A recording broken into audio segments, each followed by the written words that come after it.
Started now. This is the law review Q&A session, so it's meant to be informal. You can ask questions using the chat feature at any time, or just unmute yourself and ask as needed. A lot of you have already kind of seen some of this information, but we wanted to provide you with some of the basics once again, and we'll kind of go into more depth of the write-on process and what law review really means, or what being an associate really means on law review. So to kind of give you, again, a broad overview, my name is Ellie, and I am the editor-in-chief of Volume 47.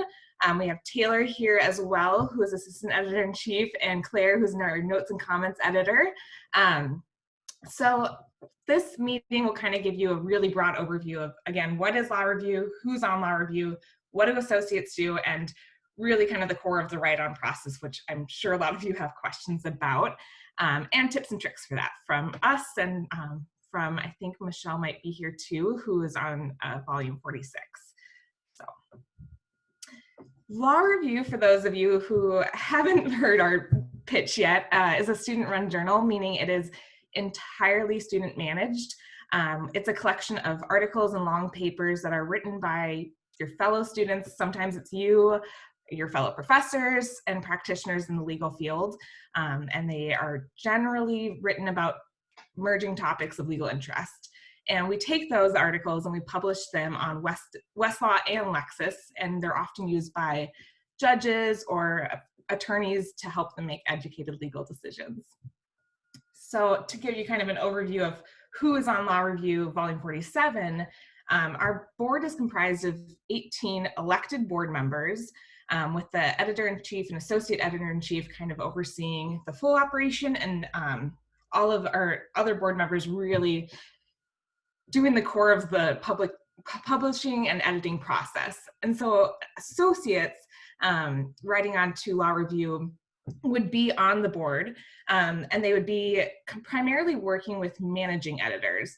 And I know there's a lot of names. I had no idea what those names meant either when I was writing on, and you really don't need to know. There's a lot of terms that are going to get confusing, and you're welcome to ask them at any time what we're talking about, but just know that associates will primarily be working with a team of other associates. Usually it's your fellow students, sometimes it's people you've never met, which is kind of a really good way to network. And you'd be working with a managing editor to really help us make sure that the articles that we're working on are solid, they're clean, the citations are right, grammar's right.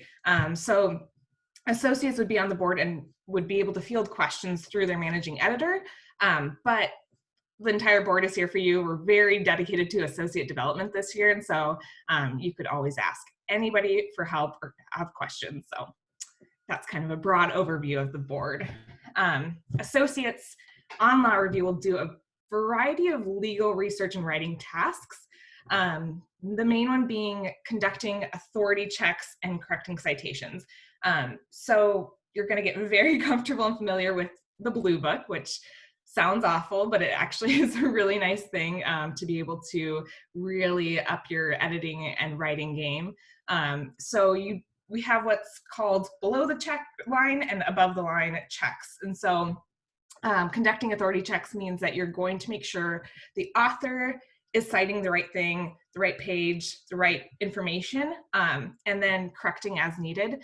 And then generally just also making sure that it sounds good. I mean, that's if you have improper grammar, improper punctuation, whatever it might be, making those suggestions and changes as needed too. Also, every associate will write a long paper. A long paper is a graduation requirement at Mitchell-Hamline, and so Law Review would give you the opportunity to satisfy that requirement.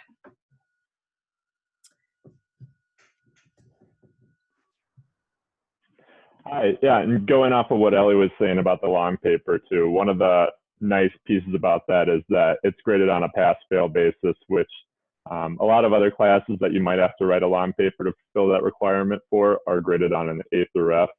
So this takes a little bit of the pressure off when you're thinking about writing that paper. Some of the benefits of being on Law Review.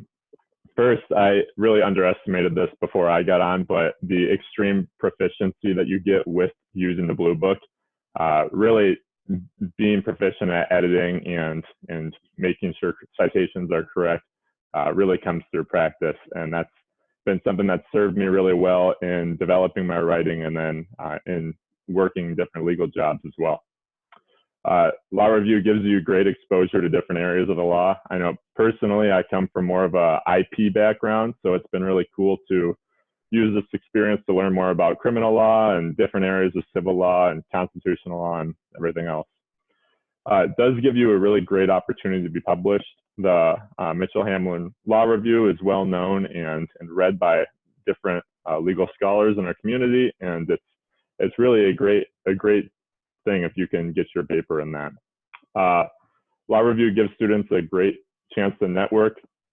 Personally, coming from the part-time evening program last year, I didn't have a great chance to meet a lot of people in the full-time program, so this has been nice to really get to know other people in my same year that are in different sections from me. Obviously, this is a really great resume booster. A lot of judicial clerkships are, they really want to make sure that you do have law review on your resume, and not that it's a requirement, but it's just another checkbox that you can fulfill, and anything to really build your resume and stand out, especially as we now have pass-fail grades for the second half of the year. It's a great opportunity to further distinguish yourself. Likewise, in OCIs, it's definitely good to have this to speak about with potential employers. We do plan on getting decisions back on who we will select to be associates before the OCI process begins. So you'll be able to apply for those positions with law review on your resume. And as I noted before, it's pass-fail credits, and they can be positioned on they can either be front-loaded on your first semester or your fall semester, or split between, or your spring semester, or split between the two semesters.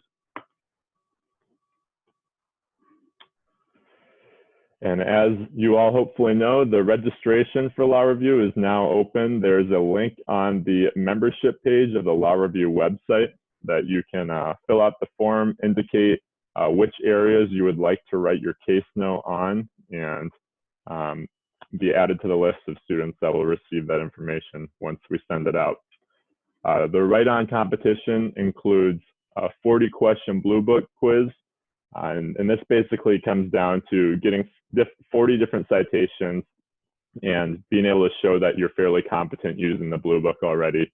And then afterwards, we'll send out information about a case note that basically analyzes a recent court decision, gives you an opportunity to kind of explain how you think that Supreme Court decision might impact the legal field going forward, and really explain what you think the judges and the parties were saying. All right. So thanks, Ellie and Taylor. My name is Claire Beyer. I know it says Hepworth there. I have had a name change recently.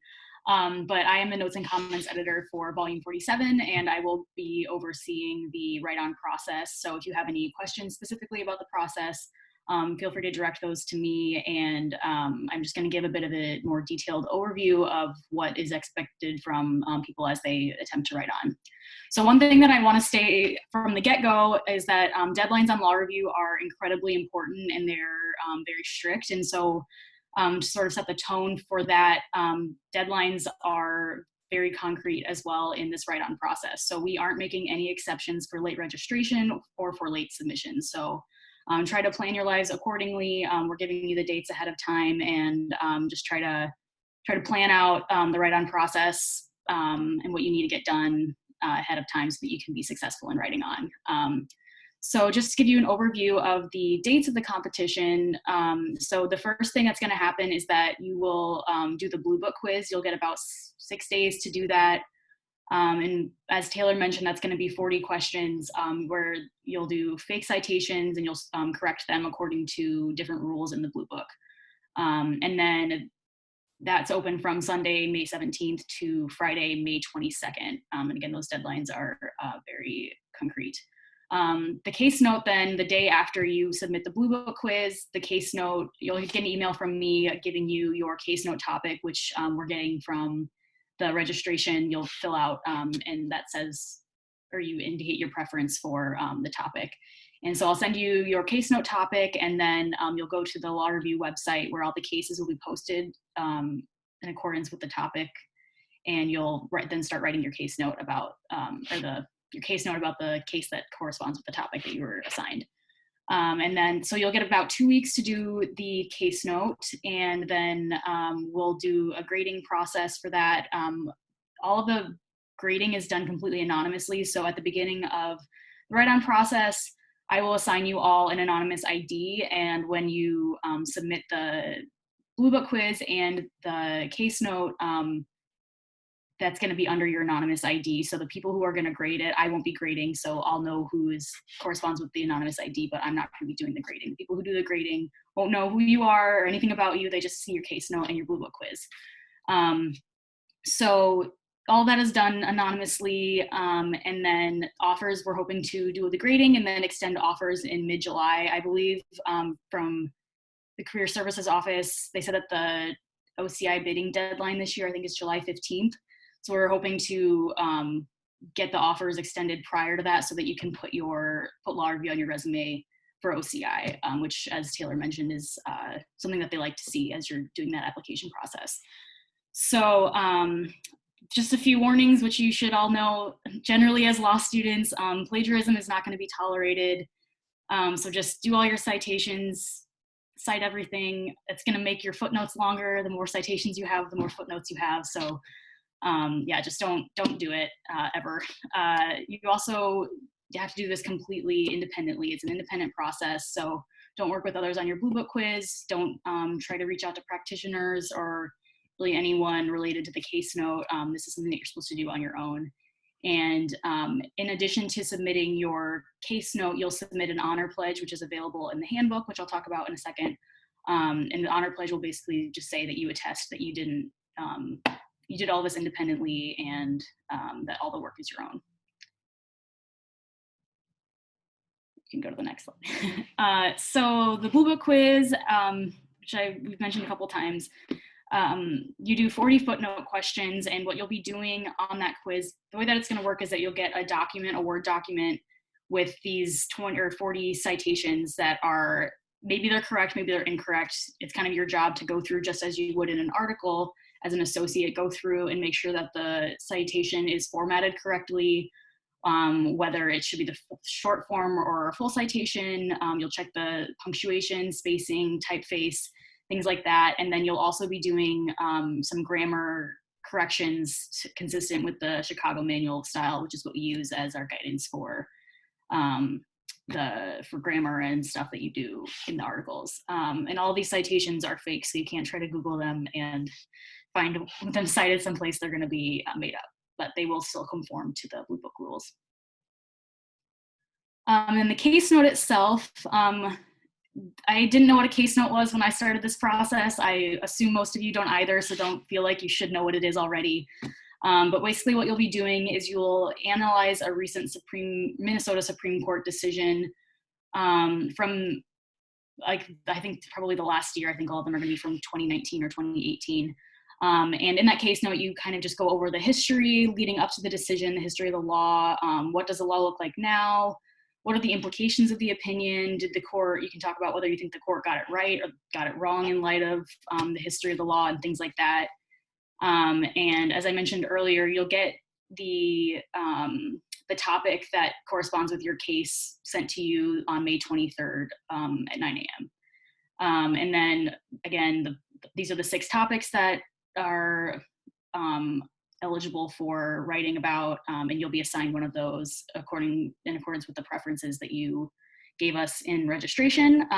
It'll be a minimum of 8 pages of text and 8 pages of footnotes, and then that's a 20-page maximum. So really you're writing an 8-page long paper with 8 pages of footnotes. So it's a 16-page paper essentially, but it's not 16 pages that you're writing all text. So that's where you want to make sure that you're citing everything, because that's just going to help you get to your footnote limit. And then I've kind of gone over this very briefly, but if you want to know more about how to write a case note, I strongly, strongly encourage you to attend virtually the How to Write a Case Note session with Dean Knapp. That's Thursday, May 14th at 4:30. I will email all the Zoom information to everyone because you'll have registered by that point. So I'll have a list of everyone who's registered and send that information to the registration list. And that session is super, super helpful. I really can't encourage you enough to attend. He's going to go over the format for it.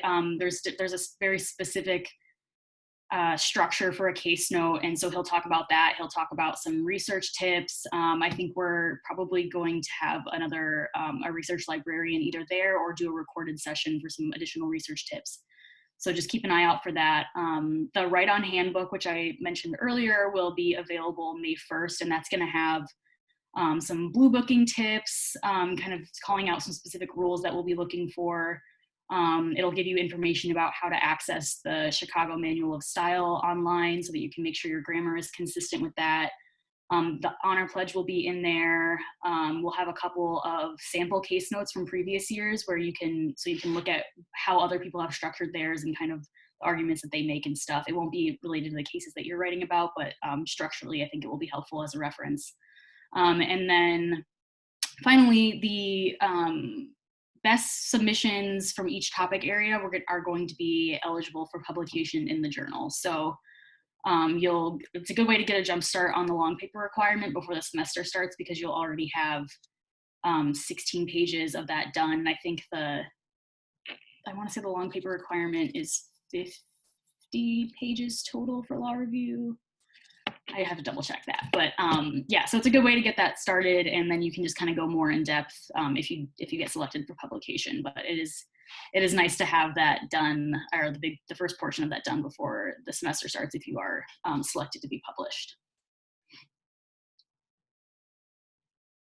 So I think now Ellie Taylor and I, and maybe Michelle, I can't tell if she's here or not because I can't see everyone. We're just going to talk a little bit about things that were helpful for us in the write-on process and things that helped us be successful. One thing that I do want to call out is that even though we're giving you, the whole write-on process is 3 weeks. The case note portion is about 2 weeks, but that's really a window of time to complete it. It's not that you need to spend 24 hours a day for 3 weeks working on these things. So you can plan it out in your life and figure out kind of what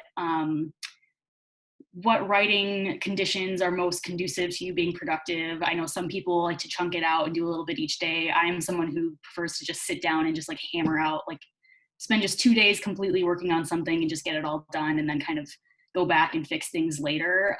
But you can figure out what works for you. But by no means do you need to spend the 3 weeks sitting at your desk indoors working on the write-on stuff. That will probably be overkill, and you can be successful without doing that amount of time commitment. Right. With that said too, I would also try your best to get a head start on it early and really keep an eye on when these windows are coming up and kind of maybe even mark this in your calendar. I know personally, I left this towards pretty much the last night that we had and was starting this new job that same week. So it was a little tough to make sure to get it all done, but maybe that could be kind of the bright side of this whole coronavirus thing is you'll have a little chunk of time without working too much to stay at home and get the case note done. Yeah, and I just want to add that it's a big thing to not know what you're doing and feel very, very lost and confused in this process. Everyone feels that way, and it's 100% normal. It's okay even to change your mind about what you're writing about. It's okay to feel like you're doing it wrong. Most people do, and that's completely normal. So forgive yourself. I think we all kind of need to do that anyway right now. We're all a little anxious and stressed, and this process is tough. But this is your first time probably ever writing a case note, so you're not expected to be perfect at it. Nobody is.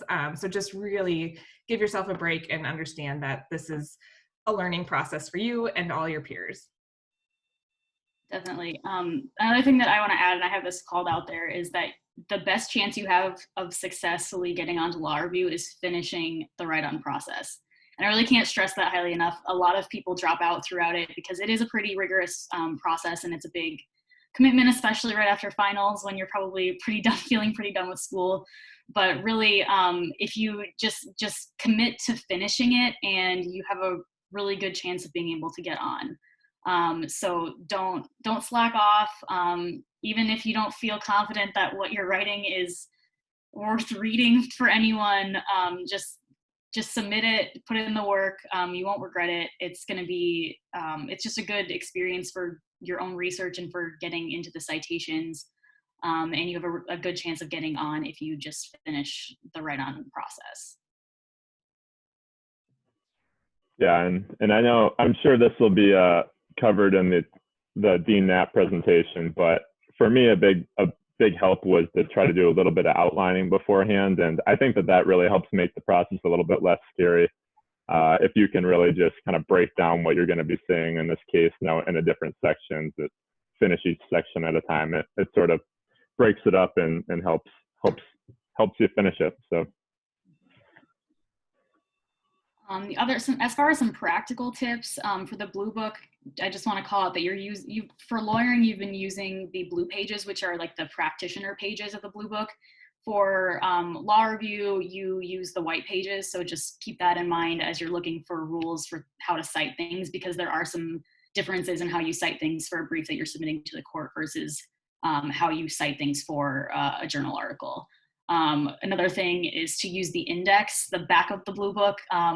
If you're looking for like a super random source, just look for the keyword. Don't try to spend the entire time flipping through the individual pages of the book, because it's just going to be a waste of time. You can probably find exactly where that rule is for that specific type of source in the index of the Blue Book.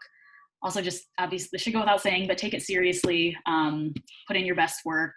You do get points for the competition for how well you do on the Blue Book quiz as well as the case note. So just keep that in mind. And then as far as the case note itself, you're familiar with the IRAC structure, so it works, stick to it.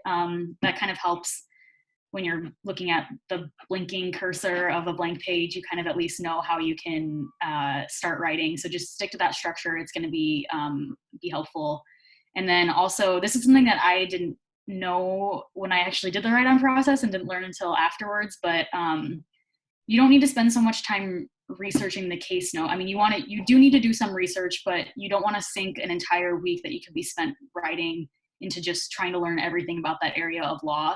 So try to be smart about finding authority to support your arguments and your case note.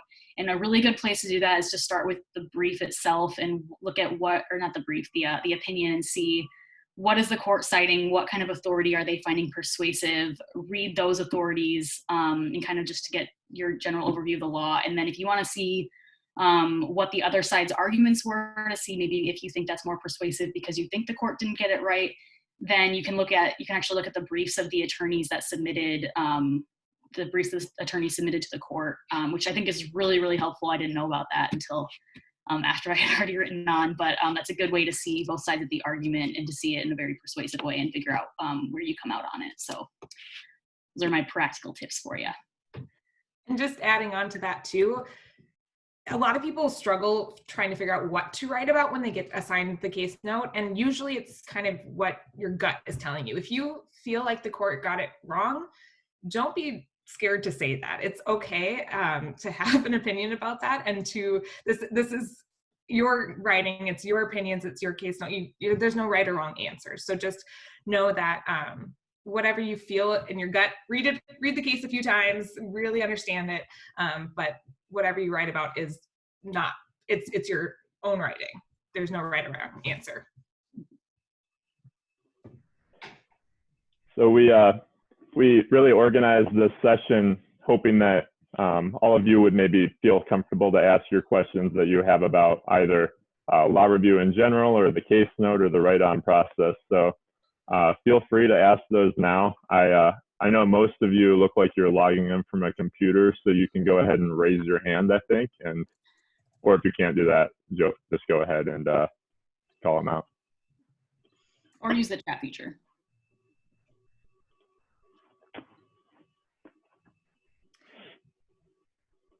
Oh, I raised my hand, but I guess we're just speaking up. Hi, John Oswald. Everybody calls me Oz. But I'm on the EJD We're in our second semester, the spring semester. And so I'm actually very interested in the law review, mainly because I'm looking at federal positions because I can pass the bar in New York, but then move south for my family. And a lot of the federal positions, well, not all of them, but a lot of them have where you can have less years of legal experience if you're part of the law review or if you have a certain GPA. And especially with the whole pass-fail thing, I'm not sure how the whole GPA thing is going to work out anymore. So it's very interesting to me, and because my goal is just to get down south for my family. But I work for, first of all, I work for the New York State Department of Labor Unemployment Insurance. So you guys might be having free time, but I'm working more hours than I ever do.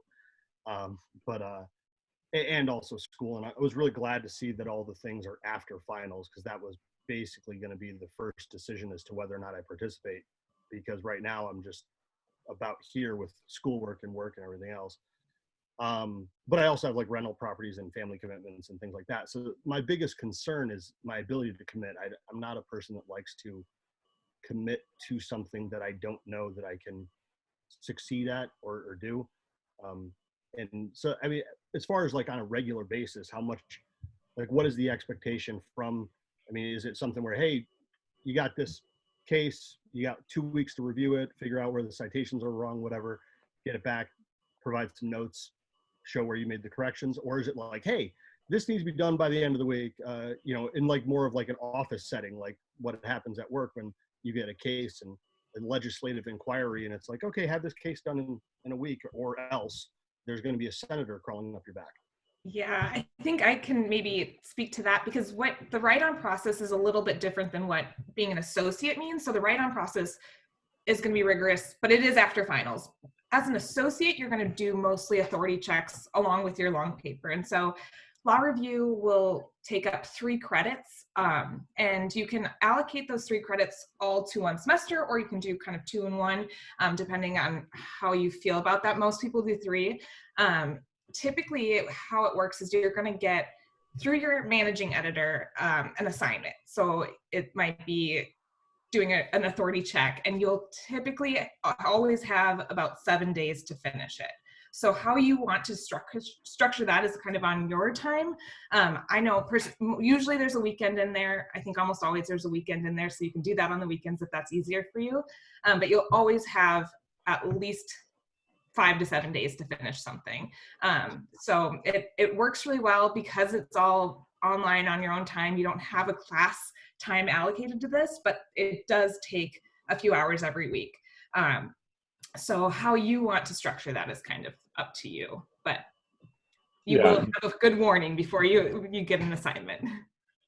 And to clarify that a little bit, we kind of tried to go through and put together a really rough estimate of kind of what we've typically done as far as hours per week go. And I mean, as you might have been able to tell, though, being an associate on law review is kind of broken up into 2 different things. You know, you're finishing your long paper is one part of being an associate, and then doing the authority checks is another part. And so the editing and the authority checks, that typically takes maybe 6 hours every 2 weeks or so, and that's probably on the more extreme end. And then the long paper will either be done in your fall or your spring semester, and that usually takes about 4 to 5 hours a week, maybe. So I mean that those numbers totally vary depending on you and your schedule, but that can be maybe something that can help you plan a little bit. And again, that is definitely kind of on your own time.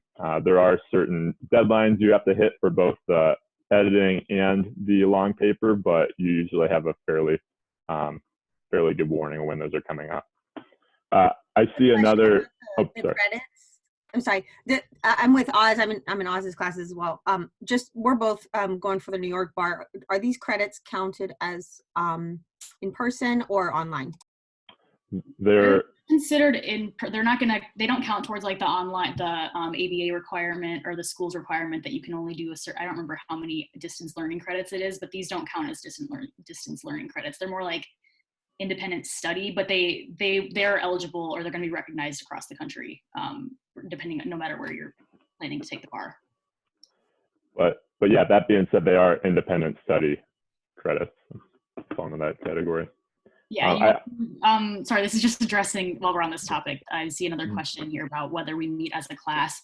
You don't. It's entirely self-paced, self-driven. Well, maybe not self-paced because there are deadlines, but you don't meet as all of us together as a class, Real quick, running down from the top here, I see Martin has a question. How many vacancies are there? There's not a hard and fast number of how many students we'll be accepting.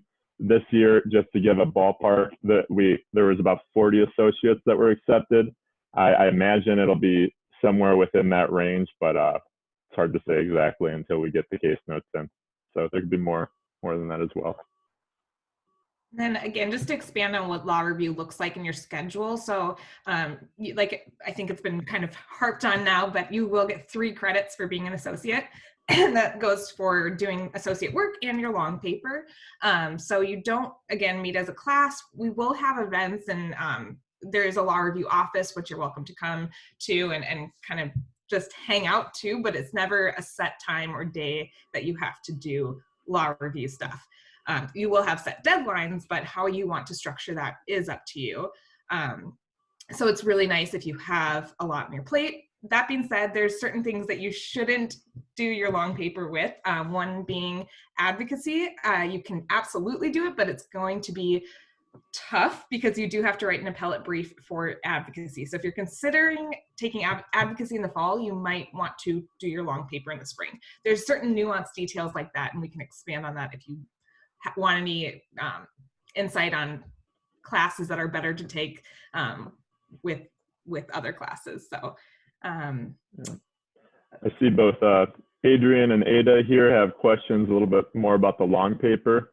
To clarify, the case note and the long paper initially are 2 different things. The case note is part of your application and will be used to determine whether you get onto law review or not. If your case note is selected as one of the 6 best case notes, then you'd have the option to expand on that case note topic and turn that into your long paper.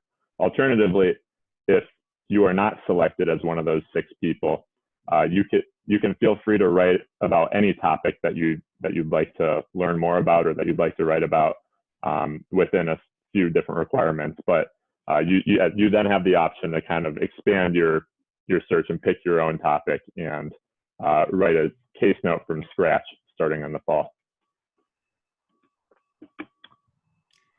it looks like Allison is wondering if there's a GPA required and if the Blue Book is more advanced than what you've covered in lawyering.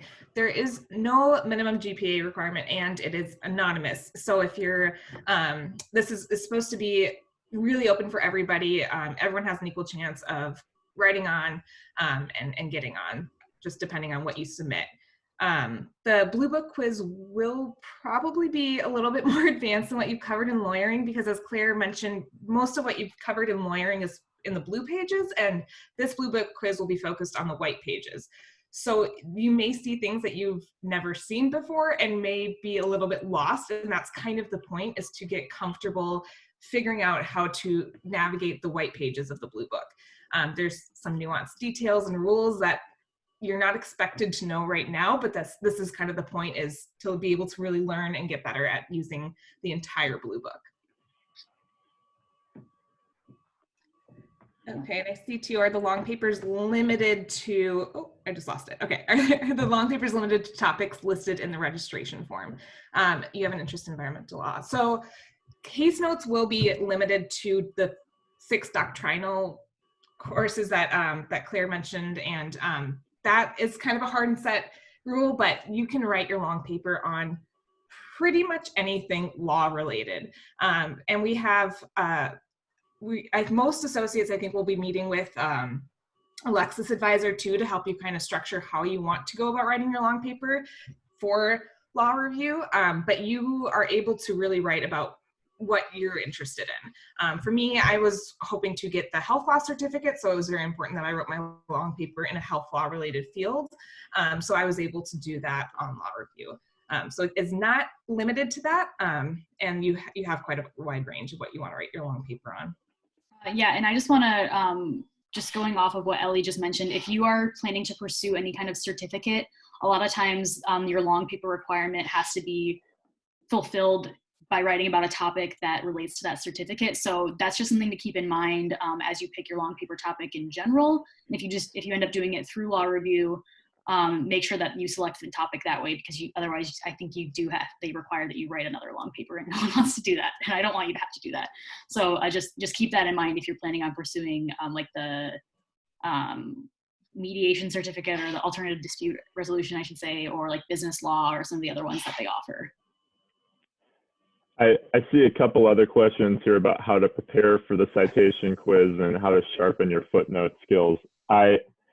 Personally, I think that some things you could do. I know in lawyering, I believe they gave a fairly in-depth introduction into the Blue Book. So maybe reviewing whatever materials you were given in lawyering, or downloading those if you won't have access to them over the summer. That might be a good way to refresh your knowledge on how to Blue Book. As far as practice citations, I'm not aware of any that are out there. I don't know if Ellie, Claire, or Michelle know any differently. I wouldn't know what resources to direct somebody to as far as that goes. So I think I can kind of take this one. So hi, I'm Michelle. I haven't talked yet. I'm on the board of the volume 46. So I have Taylor's position right now for this year, and I'm wrapping up. So you won't know me, but I'm here just to kind of help out with this process. So as far as prepping for the Blue Book quiz, I would push back on that a little bit. I think the Blue Book quiz is the prep. The Blue Book quiz, you look down at a citation and you think, okay, what could be wrong with this? And the answer is in the Blue Book white pages. And so the Blue Book quiz is really the way that you're learning the Blue Book. There's really no other way. That said, there are, you could tab your Blue Book.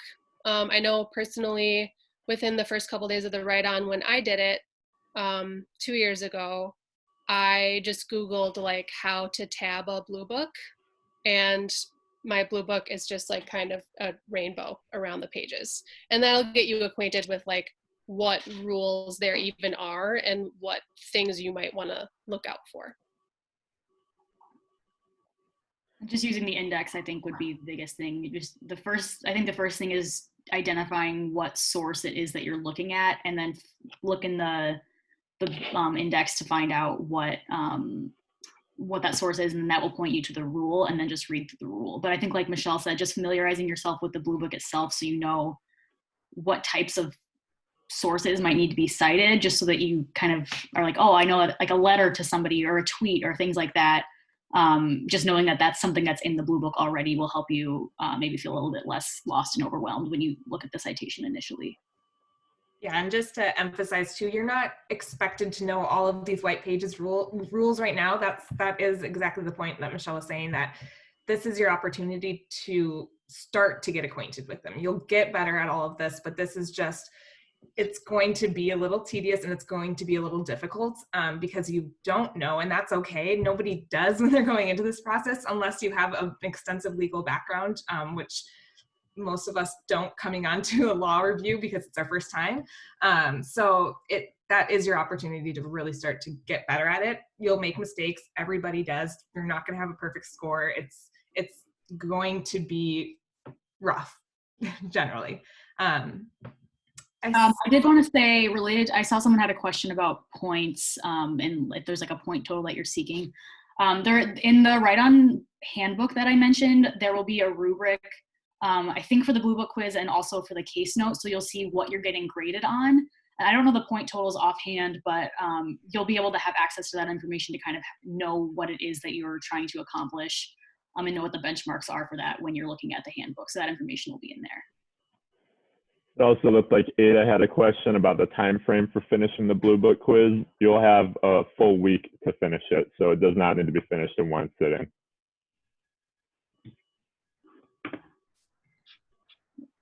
So the write-on process for volume 47 will be kind of your only opportunity to write on and be an associate for volume 47, but you have the opportunity to try again in the next year. The benefit of writing on now and becoming an associate for volume 47 is that you have the potential to be a board member for volume 48. So if you're kind of considering maybe pushing it off for a year, you can do that. But if you're interested in putting this on your resume now for OCI, if you're interested in becoming a board member in the future, this is kind of your opportunity. And I will say just try and finish it, because a lot of people don't, unfortunately. So while there is a limited number of kind of spots we have open, and it might seem intimidating, you do have a good shot if you just do the work. I see Matthew has another question about writing a long paper on law review versus writing it for another class.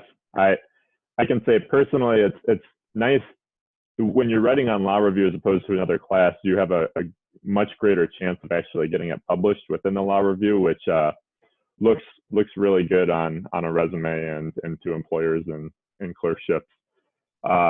Additionally, just being on law review and having your paper written for law review does kind of set you apart again from other students who maybe haven't had that opportunity. So those would be reasons I would say that you would want to write it on law review. I think every seminar and law review long paper requirement is slightly different.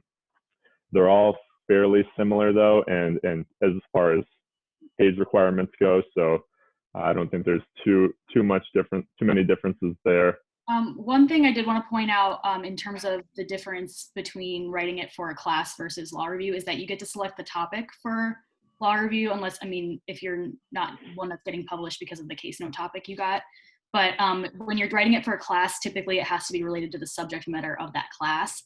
So if like you're taking a First Amendment seminar or something, it would be related, you have to write it related to the First Amendment.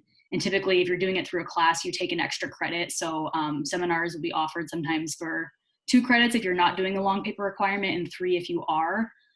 So if you are writing it through a class, then you might take it for 2 credits or 3 credits, but then you're like kind of constrained in terms of the topic.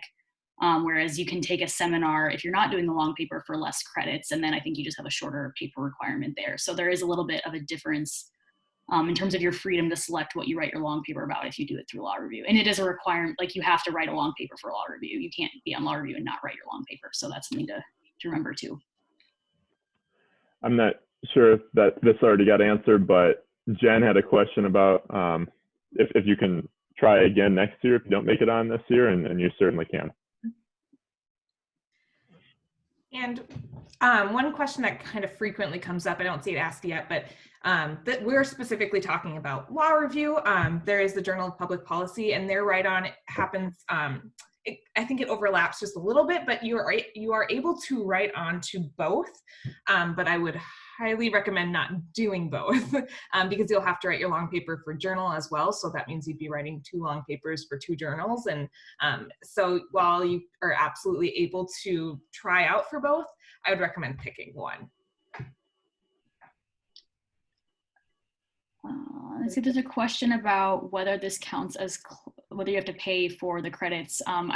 Since you're getting the class credits, I assume you do have to pay tuition for them. If you're full-time, then like the same tuition stuff would apply. I think it would vary depending on what your enrollment option is, but you do have to pay for the credits.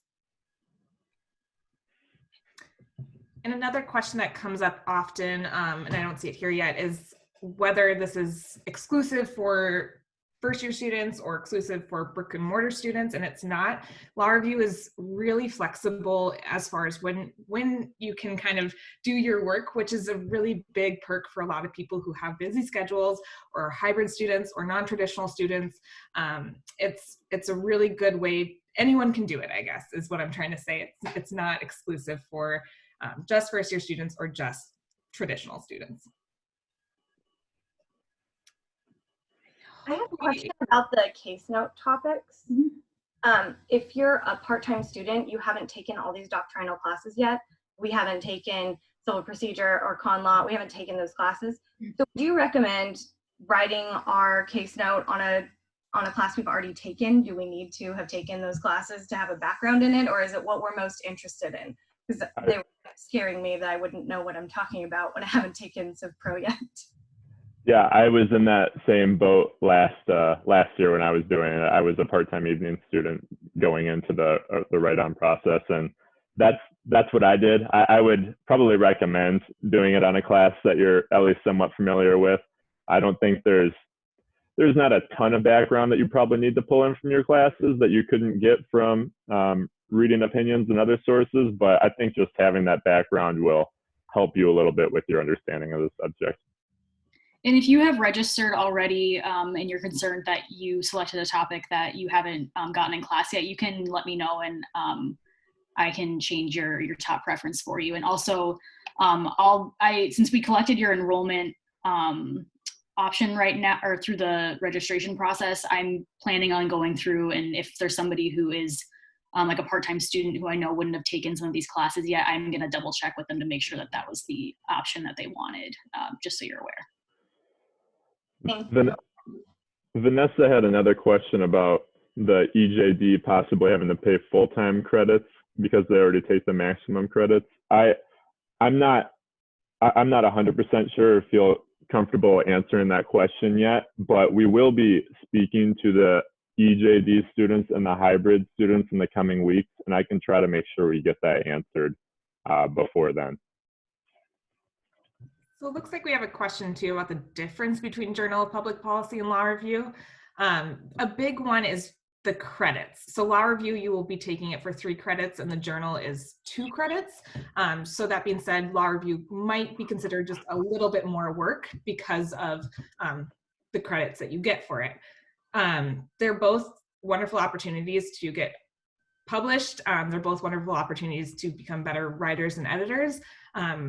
The big thing I think is probably the name, what you want to put on your resume, and what team you want to be a part of. It's kind of up to you. Law Review tends to publish more kind of decisions about cases, and Journal tends to be more focused on policy, but that's not really a hard and fast rule, if that makes sense.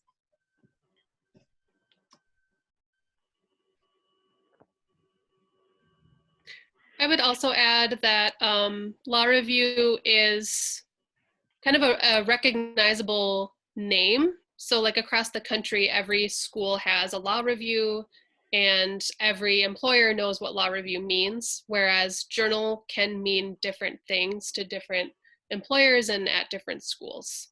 Law Review is kind of, I guess, more of an institution, if that makes sense.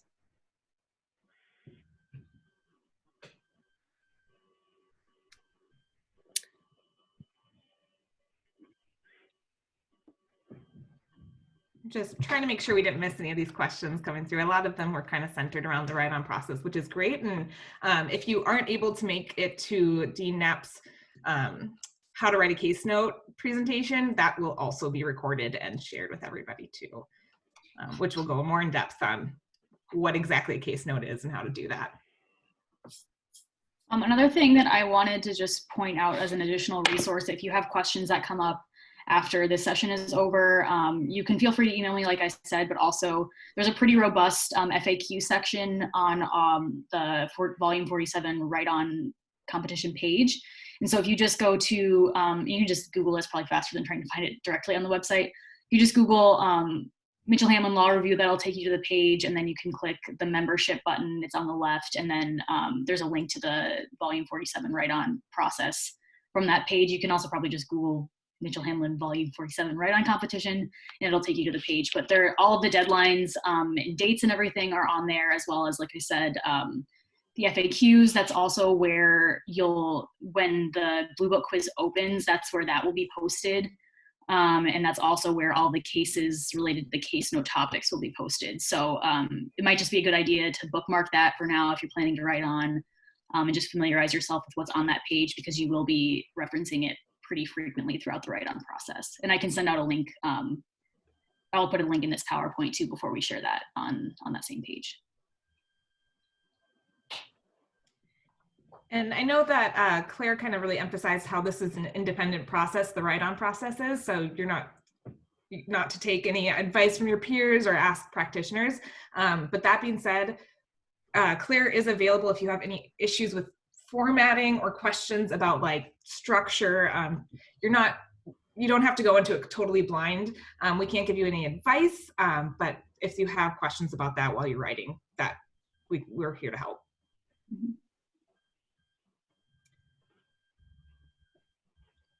Okay, I think we got through all of those questions there. And if you have other questions too throughout this process, you can email any of us. Claire is probably your best point of contact for right-on questions, but we are all able to answer any kind of law review related questions that you might have. And Michelle and the other Volume 46 board members too are probably great points of contact if you have questions about what it means to be a board member, because they have the experience. We're all kind of learning now. So if you are interested in what your future on law review could look like, they're here to help too. And then one last thing I wanted to add for our blended learning students who have joined us today. I know this is the first time that you've seen some of this information. We will be coming to your, joining you for the morning of your capstone, one of your capstone days for EJD students and for hybrid students. So if you have any other questions that come up, you can feel free to ask us those. I think we're talking to the hybrid students this Wednesday, the 22nd, and then the EJD students will be talking to you the following Wednesday, the 29th. So feel free to ask us more questions then when we see you. And I would encourage you, I know this is a lot of information and it might be a little bit overwhelming right now, especially as you're nearing finals. I know you probably have things to do for lawyering right now, but I would just encourage you to at least sign up so that you get the materials. Signing up does not commit you to anything, but you will at least be eligible for the write-on process. So at the very least, get that done if you're at all interested.